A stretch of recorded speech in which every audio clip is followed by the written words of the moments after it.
Voilà bandeko ba congolais de partout. Ngawa bino noko Clovis na pusani su liboso na mino makwalelo pe na pesi bino mbote bandeko. Kasi yambo tokende kubanda analyse na biso ya moko lelo bandeko ndenge to mesana kosola ngai na bino noko Clovis na ba noko na ye bandeko na kei kopesa un grand merci na ba abonné ya Congo Esengo TV.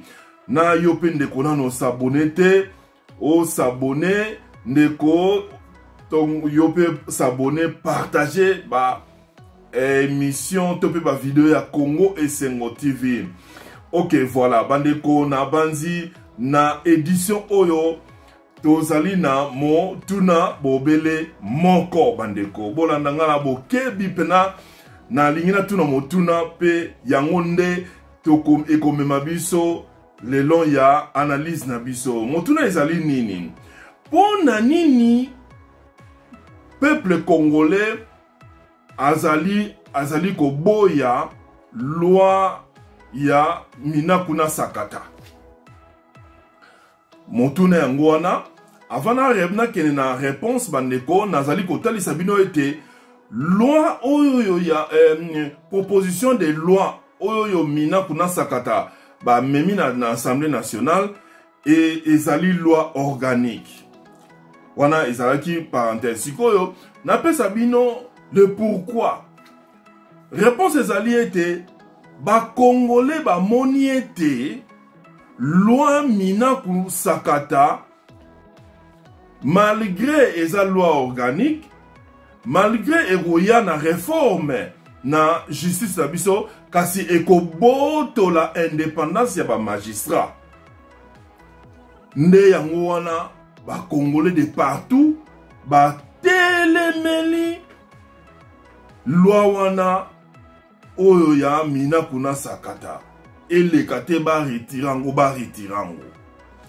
voilà bandeko sikoyo tokota na mozindo ya masolo na biso boza prêt bon toleka ok voilà lokola loi wana eza organique il faut eleka na ba procédure selon mibeko liboso lokola ewuti na ba député donc Minakuna Sakata ba benyango proposition de loi ba benyango proposition de loi alors lokola ezali proposition de loi ewuti na de ba député Minakuna Sakata esengeli elanda ba procédure nango normal selon mibeko ba procédure nango ezani boum procédure ya liboso ezali ke kolongwa na parlement il faut ekende na gouvernement bakotala yango ba ekoleka na conseil des ministres na plénière disons na plénière ya conseil des ministres nde kuna bako débattre soki bango basilisi étape na bango nyonso bakosala nini bakotinda yango na Assemblée nationale kuna na Assemblée nationale nde président ya bureau ya Assemblée nationale président ya Assemblée nationale ye akotinda yango na commission oyo babengi politique administrative et juridique commission wana etali kaka ba question administrative ba question politique administrative et juridique alors bandeko nde commission wana bakotala bakolamba yango bakotala place nini esengeli ba amande place nini esengeli batiki soki basilisi nde bakomema yango na nini bakomema yango na assemblée plénière ya Assemblée nationale pour que eleka na nini na vote. Voilà bandeko ndenge tozali koloba sikoyo bandeko bolandanga na bokebi nyonso ndenge tozali koloba na bino boye nde nazosona na bino boye proposition de loi oyoyo minaku na sakata basali eza déjà na commission politique, administrative et juridique ya Assemblée nationale. Kuna baza déjà ko tala yango pe baza ko lamba yango.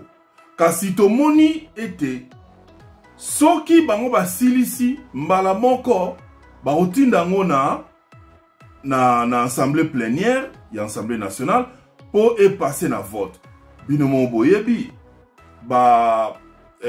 binomo boyebi FCC baza majoritaire donc ba loi wana ekoleka ka ba proposition plutôt ya ba loi wana ekoleka ba ko voter yango soki ba voter yango kaka bandeko nde elongwe proposition de loi ekomi loi.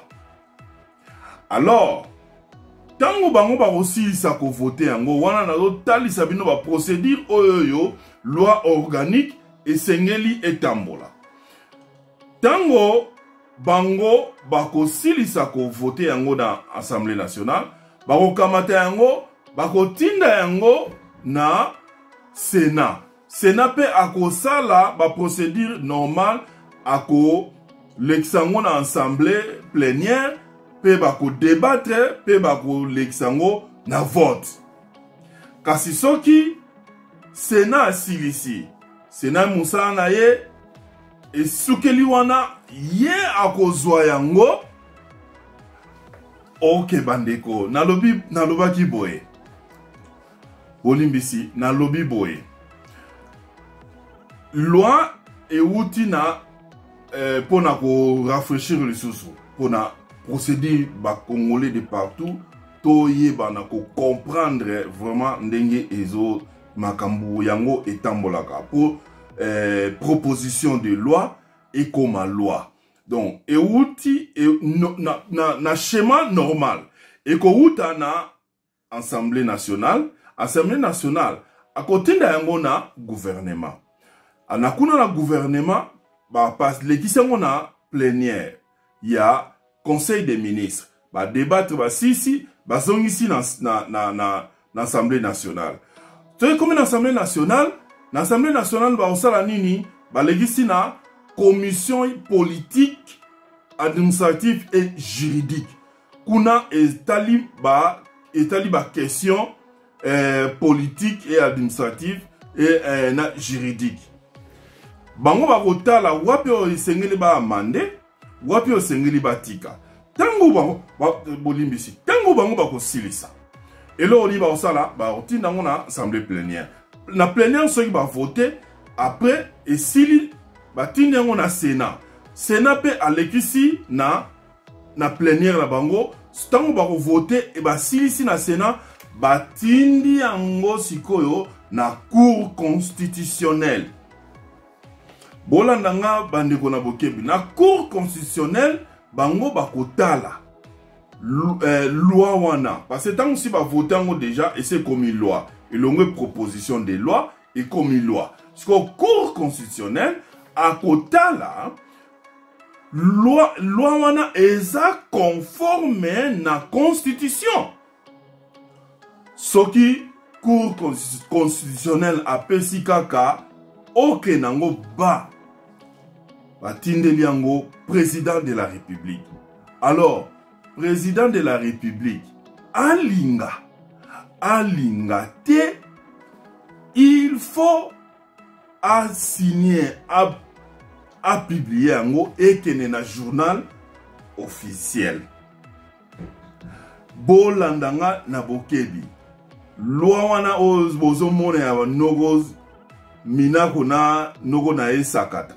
Soki kaka elekiti e komi na niveau cour constitutionnel ba approuvango ba binomo eboyebi bata FCC ba kolandela ngo ba osala ngo na comité de suivi soki kaka e komi na cour constitutionnel ba approuver présence na choité soki président avandeli yango 15 jours après et côté en vigueur et kein donc ekomi makoma solo ya solo bandeko. Kasi bandeko bolanda ngai na bokebi. Tomoni loi ya Minaku na Sakata ezokende nzokande bandeko eza na suka na kokoso bandeko. Loi ya Minaku eza nde na suka na kokoso. Loi Minaku na noko na Sakata elandi ba cours normalité ndenge na uti ko expliquer bino schéma normal ko banana na Assemblée nationale koleka na gouvernement kozonga na Assemblée nationale asali makambo nyonso eleki na ba commission eleki na vote après vote eleki na vote na assemblée plénière après vote en assemblée plénière nde ekei na tant bango ba voter comme une loi tant comme une loi nde ekokeli na Sénat tant elongwe na Sénat Sénat akozwa yango atindi yango na cour constitutionnelle pour cour constitutionnelle atala soki ezali conforme na constitution soki ka cour constitutionnelle a confirmé yango président de la République aza obligé alinga te il faut achalinzaka andima yango pe kene na journal officiel. Kasi nzokande bandeko proposition de loi ya Minaku na noko na Sakata eza na suka na bakokoso eleki nango ba cour normal te. Toti komona awa conseil des ministres ekendaki batuni ministre ya justice vice premier ministre ya justice batuni boni loi oyo ya proposition ya loi ya Minaku na Sakata to epesi mbutu na mboka ba Congolais ba susu ba lingi yango te mais boni awa wa biso to mona ngote eza ndenge nini bandeko nzokande loi wana et donc ministre ya justice azwa yango na ndenge na ye atindango na parlement a engagé gouvernement soit disant que ils a déjà traité feu vert ya gouvernement yango bo procéder bo continuer bo banda nini procédure bo continuer cours ya procédure normale nzokande na plénière ya gouvernement elekati ba ministre Bayeba Masoloti. Premier ministre Ayebi Masoloti. Président de la République Oaza responsable ya gouvernement Ayebi Logote Amone Logoti. Oh. Mais ndenge nini kasi ekomi mbala moko na parlement. Bandeko bolandanga na bokebi nde place eko koma penza nde intéressant.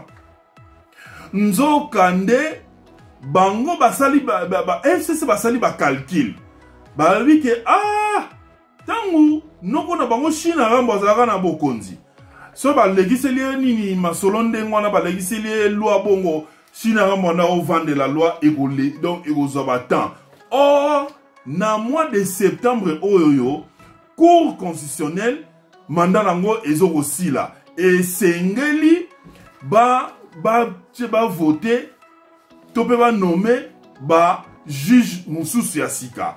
Alors na cour constitutionnelle bazalaka na 9 membres topé bazalaka ezala composé na 9 juges. Alors na 9 juges wana président chef de l'État azana droit selon constitution azana droit ya ko nommer 3 juges na ye ou obédience na ye.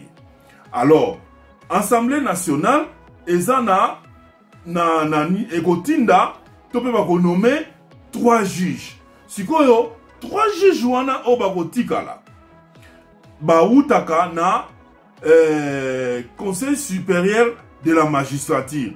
Or soki loi oyoyoyo ya Gari Sakata na Minaku noko na Minaku kaka soki leki ba balingi e ba donc ba lekisango mbangu bandeko bolanda le pourquoi FCC alingi balekisa loi o mbangu balingi balekisa loi oyo mbangu parce que septembre stoke komi bango déjà bazana ministre ya justice plutôt na bandeli ministre ya justice ya oyo azali ya FCC pe ya kotika la FCC na mandature oyo ye akoma ko nommer ko révoquer batu musu soki oza hostile na ye aza na droit ya kotinda yo na nini na retraite atoza na 30 ans ubandeka musala hier lelo retraite anticipée donc oza na eloko oloba te pose mibeko elobi nde mwana donc yango bazo pousser brûler même ba étape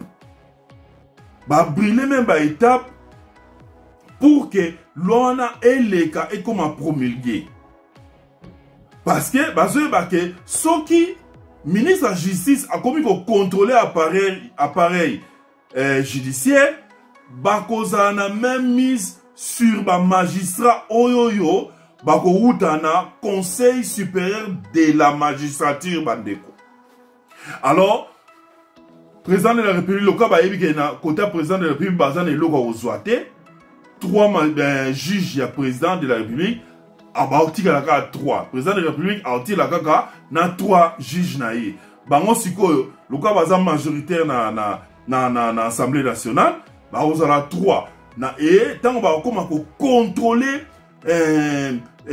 magistrat ba ko nommer et puis ba rolinga ba tinda ba oyo baza na obédience na bango donc bango bako koma na si membres na cour constitutionnelle président de la République aotika la kaka obele na misato alors bandeko wanande et ça donc baza ko projeter déjà parce que binomoko boyebi bandeko cour constitutionnelle rôle nango ya munene à part ko juger ba président de la République na premier ministre cour constitutionnelle yango nemtu et kataka ba contentieux électoraux cour constitutionnelle nde eyambaka ba recours ya électoral cour constitutionnelle ndemtu et proclamaka ba résultat définitif ya ba élection alors cour constitutionnelle eza motuya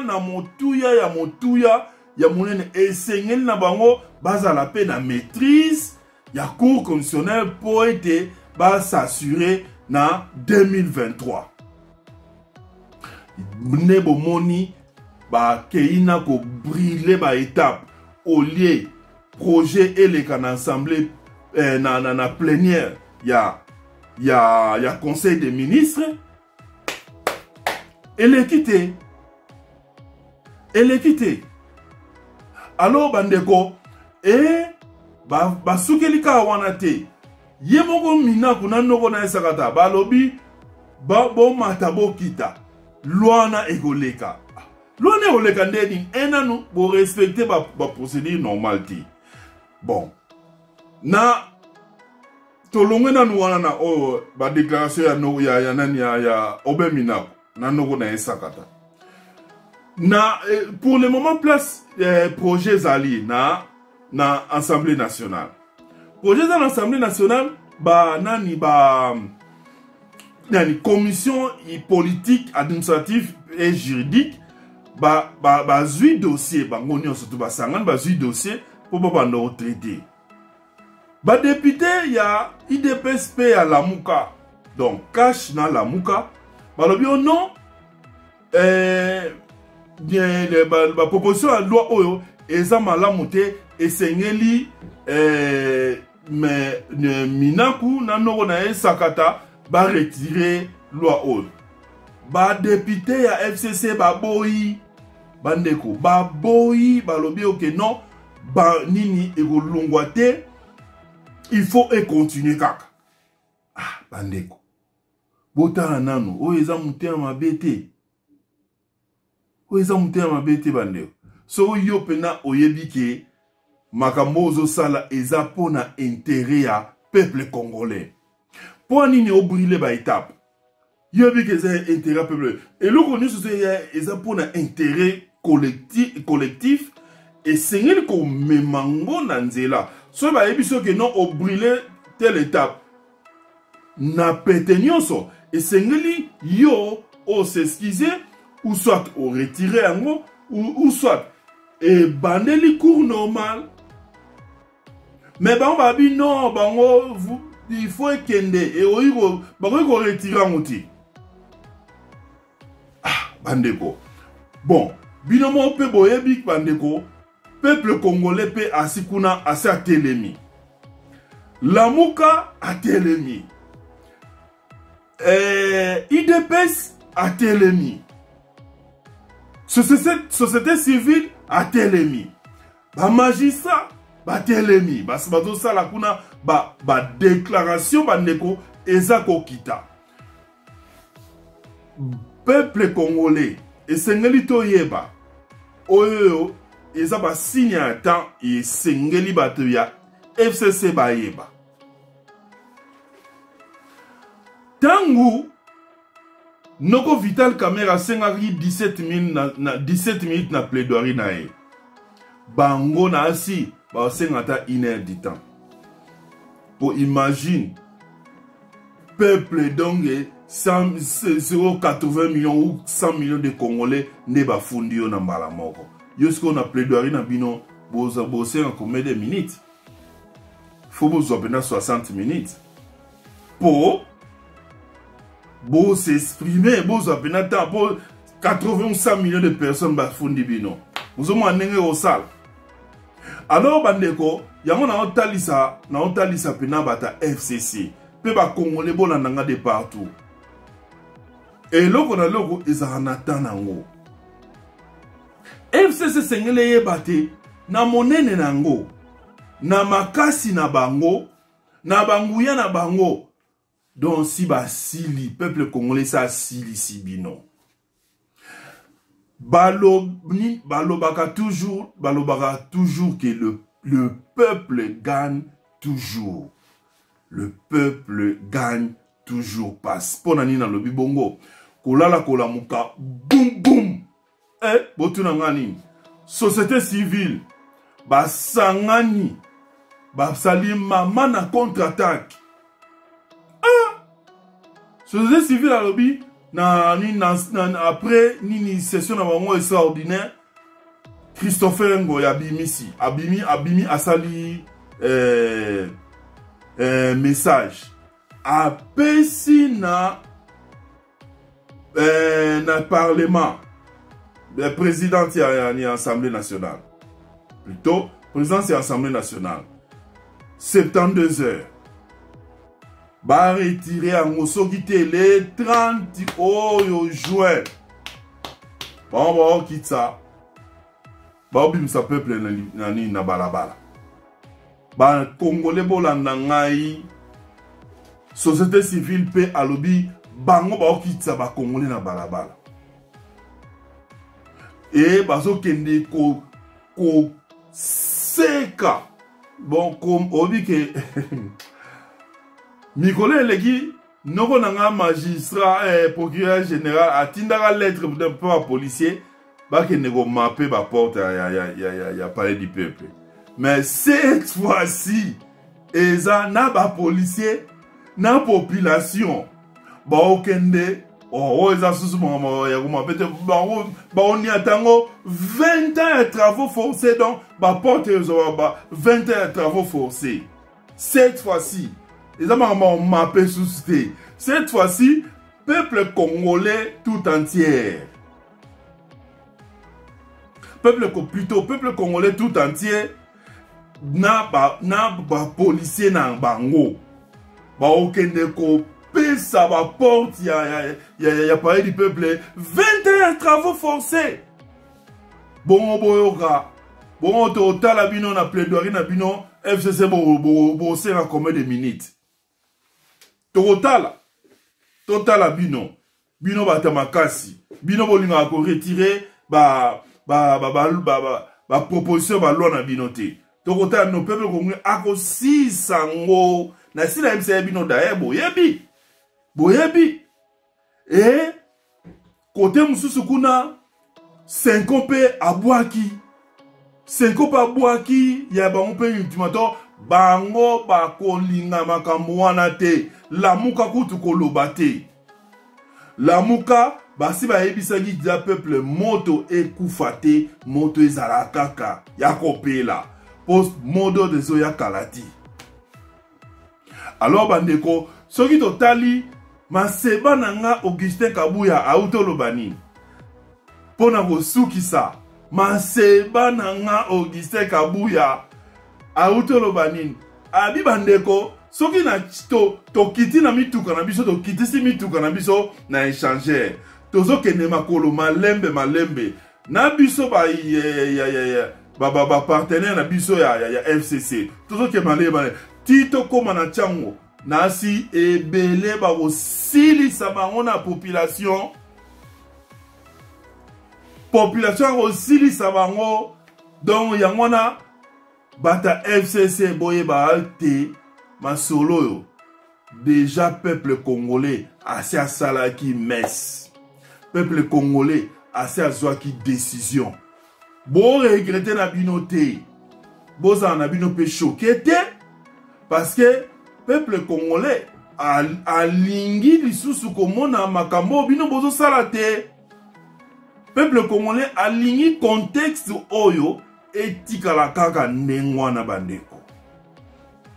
Alors bandeko pona lelo to suki wana nde to kutani na édition oyo koya bandeko na pesi vraiment un grand merci na bandeko ya Est tout entier bandeko ya